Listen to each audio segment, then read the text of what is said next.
రాజేష్ గారు, ముందుగా నేను పేరు నాని గురించి మాట్లాడాలని చెప్పనుకుంటున్నాను. పేరు నాని గారి వ్యవహారం గత కొంతకాలంగా నడుస్తోంది. ఏంటి, ఆయన భార్య పేరు మీద ఒక గోడౌన్ ఉంది. దాన్ని సివిల్ సప్లైస్ వాళ్ళకి అద్దెకిచ్చారు. అందులో బియ్యం బస్తాలు మాయమైనయి. ముందేమో ఏదో 3,000 ఎంతో మాయమైనయి అన్నారు. ఇప్పుడేమో 7,000 అని చెప్పి తాజాగా ఈనాడులో ఒక కథనం కూడా వచ్చింది. ఇందులో భాగంగా పేరు నాని వాళ్ళ కుటుంబ సభ్యులు 1,70,00,000 వరకు ఫైన్ కడుతూ చెక్ కూడా ఇచ్చారని చెప్పి మధ్యలో ఒక వార్త వచ్చింది.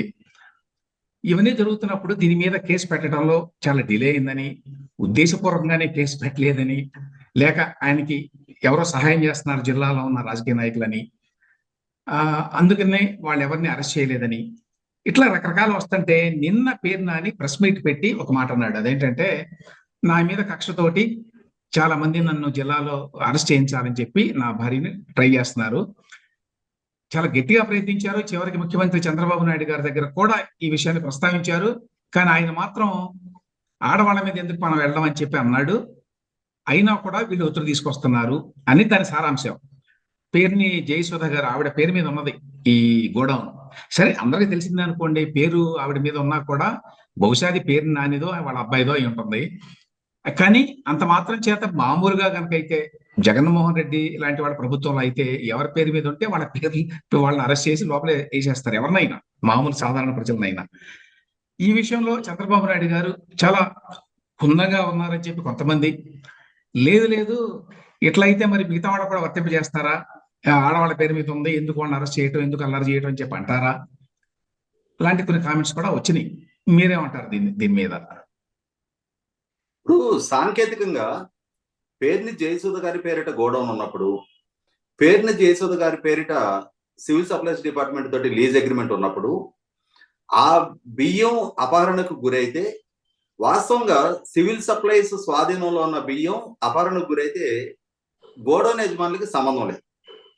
వాస్తవంగా అయితే ఒకసారి సివిల్ సప్లైస్ డిపార్ట్మెంట్కి లీజ్కి ఇచ్చేసిన తర్వాత దాంట్లో ఉన్న బియ్యాన్ని పరిరక్షించుకోవాల్సింది, ఆ స్టాక్ మళ్ళీ తిరిగి డిపార్ట్మెంట్ కి లెక్క చెప్పాల్సింది సివిల్ సప్లైస్ అధికారులే. అంటే ఏంటి, కానీ ఇక్కడ పేరు నాని గారి భార్య ఎవరి పేరు మీద ఉన్నా కూడా వాళ్ళకేమి సంబంధం లేదంటారు. అంటే ఒకసారి ఇప్పుడు మన ఇల్లు అద్దెకిచ్చామండి, ఆ ఇంట్లో ఏ చెంబో తపాలో పోతే ఓనర్ కి సంబంధం ఉండదు కదా.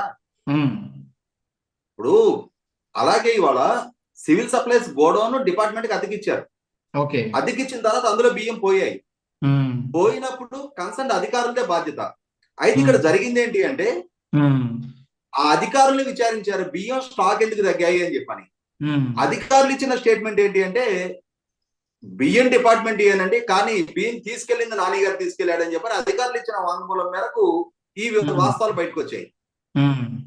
అంటే వాళ్ళ ప్రాపర్టీ లీజ్కి ఇచ్చారు, అందులో ఉన్న బియ్యాన్ని మళ్ళీ వాళ్ళే వాడేసుకున్నారు. అది అధికారులు చూస్తూ ఉన్నారు, ఎందుకంటే అప్పుడు అధికారంలో ఉన్నారు కాబట్టి. అధికారులు వాస్తవంగా చూస్తూ ఉండటం ఒక తప్పు. ఎందుకంటే ప్రభుత్వ అధికారులుగా ఉండి అనధికారికంగా అతను శాసనసభ్యుడైన మాత్రాన లెక్క అప్పజెప్పాల్సిన బాధ్యత వీళ్ళదై ఉన్నప్పుడు, వీళ్ళ పర్యవేక్షణ ఉన్న బియ్యాన్ని అతను తరలించుకుంటూ వెళ్తుంటే చూస్తూ ఊరుకోవడం ఒక తప్పు. దానికి అధికారులు ఎట్టి పరిస్థితుల్లో జవాబుదారియే.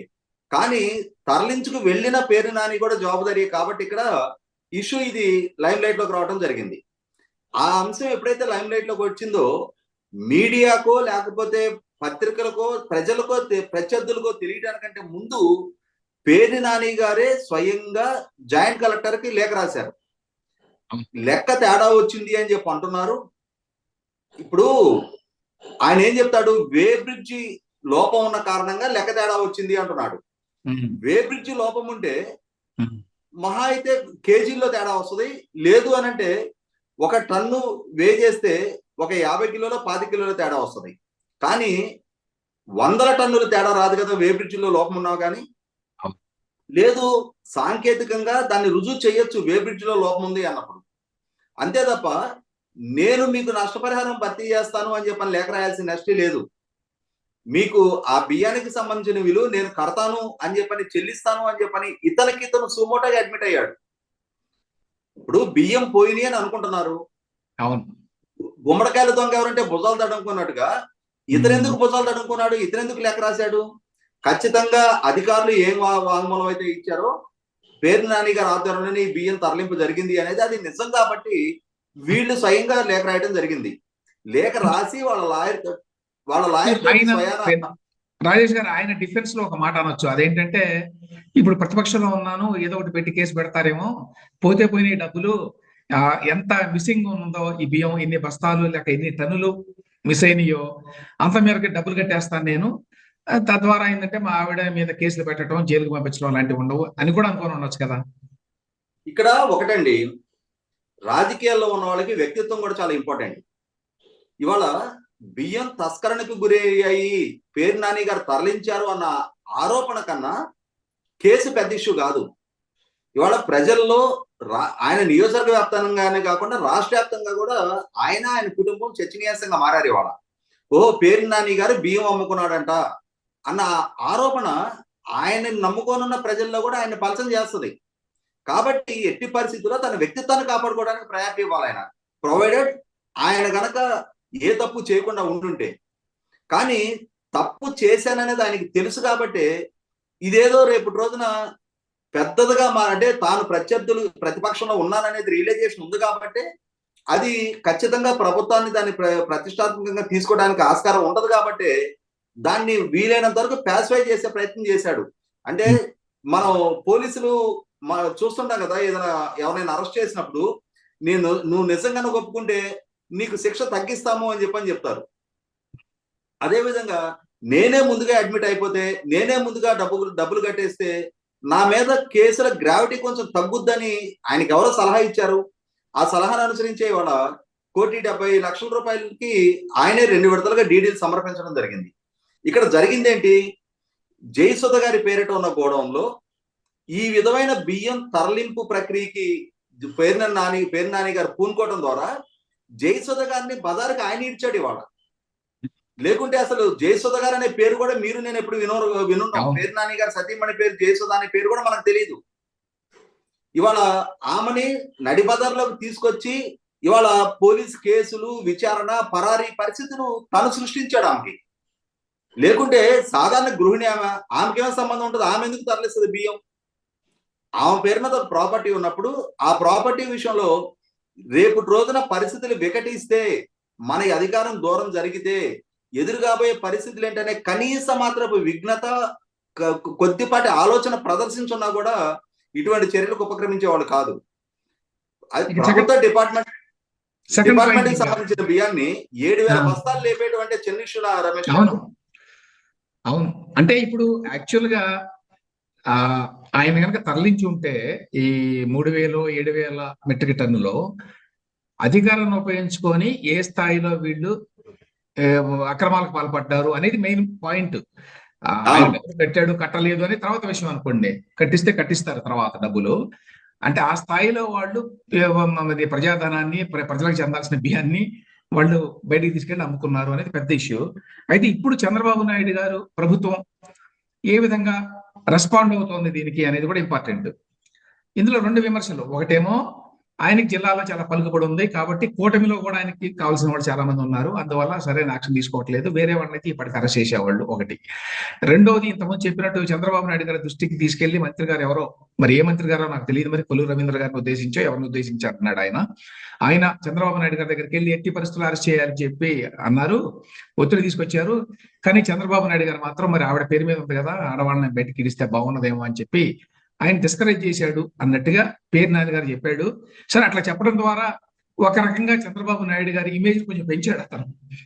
అయితే ఇంతకుముందు నేను చెప్పినట్టు వేరే వాళ్ళందరికి కూడా వర్తింపజేస్తారా ఇది చంద్రబాబు నాయుడు గారు అనేది కూడా ప్రశ్న. ఏమంటారు మీరు?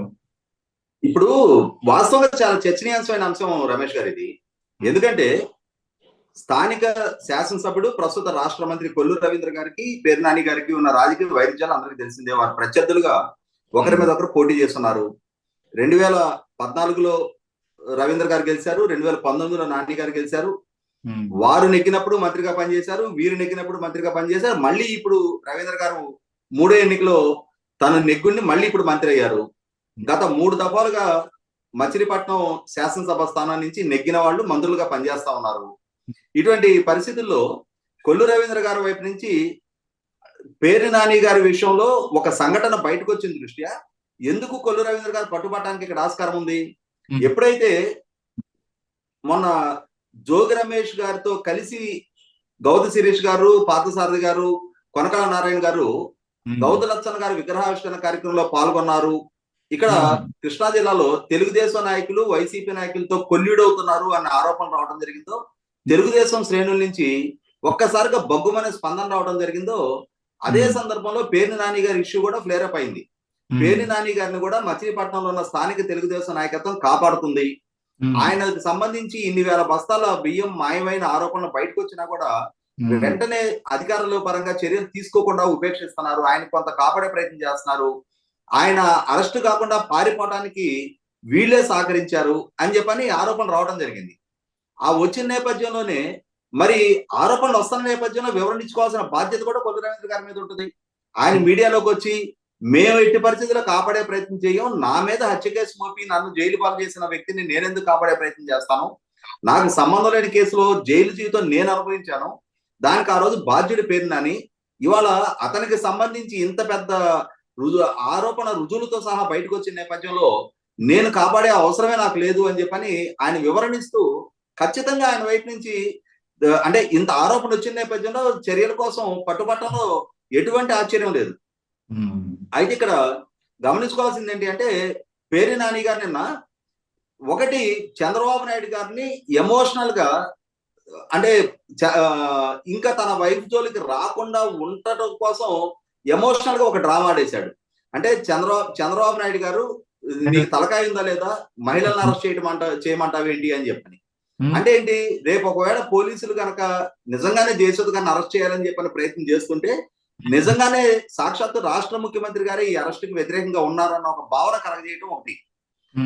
రెండోది, ఆయన ఇష్యూని అంటే కొంచెం జనరలైజ్ చేస్తూ నాని ఉన్నాడు, వాడు మన టార్గెట్, వాడిని అరెస్ట్ చేయండి అంటూనే అందులో తప్పేముంది, నేను వాళ్ళకి ప్రత్యర్థిగా ఉన్నాను, ఒకవేళ నా మీద చర్యలు తీసుకున్నా అది తప్పు పట్టాల్సిన అవసరం కూడా లేదు అని చెప్పానంటూ ఏంటంటే, చంద్రబాబు నాయుడు గారి వ్యక్తిత్వాన్ని మాత్రం 100% పేర్ని నాని గారు నిన్న ప్రజల్లో ఎలివేషన్ ఇచ్చిందైతే వాస్తవమే. అంటే చంద్రబాబు నాయుడు గారి వ్యక్తిత్వానికి ఆయన మహిళల మీద కక్ష సాధింపు చర్యలకు పాల్పడే వ్యక్తి కాదు, అన్యాయంగా రాజకీయాలకు సంబంధం లేని మహిళల్ని చంద్రబాబు నాయుడు గారు వేధింపులకు గురి చేయరు అన్న ఒక సందేశాన్ని పేర్ని నాని గారు స్వయంగా ప్రజలకు పంపించడం జరిగింది.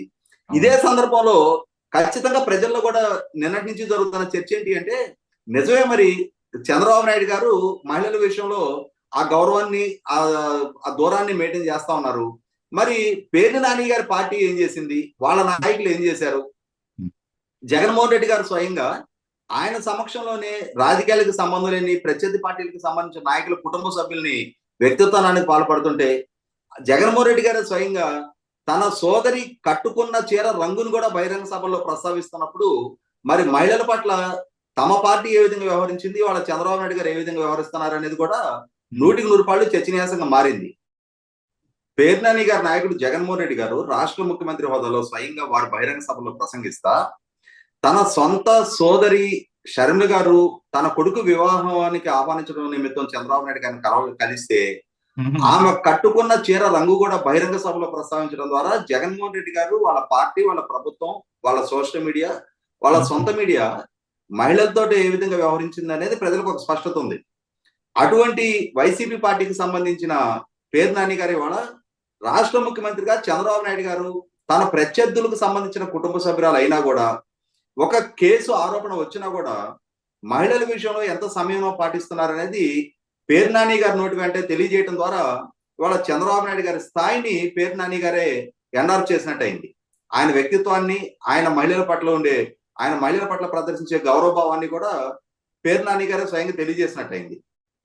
ఇంకో రకంగా ఏంటంటే, రేపు అధికారులు, పోలీసులు ఈ కేసు మీద పేర్ని జయసుధ గారిని అరెస్ట్ చేయకుండా ఒక రకంగా ముందర కళ్ళకి బంధం వేయడం కూడానా ఇది? నేను ఇందాకే చెప్పాను, అది ఒక రకంగా చంద్రబాబు నాయుడు గారిని ఎమోషనల్ గా లాక్ చేసేసాడు. అంటే చంద్రబాబు నాయుడు గారు మహిళల విషయంలో రూత్లెస్ గా వ్యవహరించరు, ఆయన మహిళల విషయంలో సమయం పాటిస్తారు, ప్రత్యర్థి రాజకీయ పార్టీలకు సంబంధించిన నాయకుల విషయంలో కుటుంబ సభ్యుల మహిళల జోలికి చంద్రబాబు నాయుడు గారు వెళ్లరు, తన శ్రేణులను కూడా కట్టడి చేస్తారు అనే అంశాన్ని ఇవాళ మీడియా ముఖంగా తెలియజేయడం ద్వారా ఖచ్చితంగా చంద్రబాబు నాయుడు గారిని ఎమోషనల్ గా లాక్ చేశాడు. కాకుండా ఇక్కడ ఏంటంటే చంద్రబాబు నాయుడు గారు ఆయన వైఖరి మహిళలను వేధింపులకు గురి చేయడం కాకపోవచ్చు, కానీ ఇక్కడ ఒక మహిళా యాజమాన్యంలో ఉన్న గోడౌన్లో బియ్యం మాయం జరిగినప్పుడు 100% ఆమెనే అడ్మిట్ అవ్వాలి.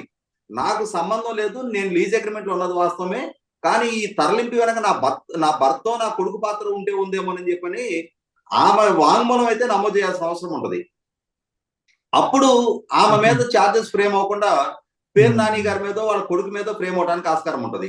కాబట్టి ఏంటంటే ఇవాళ పేరుని జయసుధ గారు తప్పింపబడాలి అని అంటే దానికి సంబంధించి పూర్తి బాధ్యత ఎలా అయితే ఇప్పుడు ముందుకొచ్చి అడ్మిట్ అయ్యి వాళ్లే ₹1,70,00,000 డీడీలు పే చేశారో ఆ చేసిన దాన్ని కొనసాగింపుగా పూర్తి బాధ్యత నాని గారు వాళ్ళ కొడుకు కిట్టును తీసుకోవడానికి ముందుకొచ్చిన పక్షంలో జయసుధ గారు సాంకేతికంగా కూడా సేవ్ అవుతారు. లేనప్పుడు చంద్రబాబు నాయుడు గారు తలుచుకున్నా కూడా ఆ బాధ్యత వీళ్ళు తీసుకోవడానికి ముందుకు రాకుండా ఆమె జవాబుదారు అవుతుంది. ఆమె చట్టపరంగా కేసు నుంచి తప్పియటం చంద్రబాబు నాయుడు గారు కూడా సాధ్యం కాదు ఆ రోజు. కాబట్టి ఇక్కడ నాని గారు వాళ్ళ కొడుకు మీద ఆధారపడింది కేసు భవిష్యత్తు ఎలా ఉండబోతుంది అనేది.